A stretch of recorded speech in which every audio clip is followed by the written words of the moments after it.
Semester 1 এবং semester 3 এর MCQ এর উত্তরপত্র অর্থাৎ ওএমআর শিট এর নমুনাপত্র প্রকাশ করেছে সংসদ।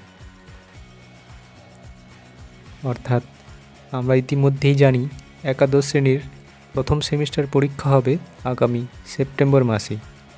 সেই পরীক্ষার নমুনা ওএমআর পত্র কেমন হবে তা প্রকাশ করল সংসদ।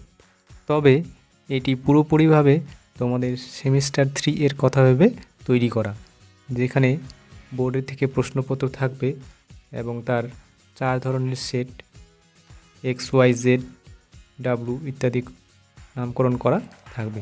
সেখানে তোমাদের রেজিস্ট্রেশন নাম্বার, রোল নাম্বার ইত্যাদিও দেওয়া থাকবে। তোমাদের সাবজেক্ট কোড পূরণ করতে হবে। ওএমআর শিট কীভাবে পূরণ করতে হবে তার কিছু গুরুত্বপূর্ণ নির্দেশাবলী। তোমাদেরকে উত্তরপত্র পূরণ করার জন্য কেবলমাত্র নীল অথবা কালো বল পয়েন্ট পেন ব্যবহার করতে হবে।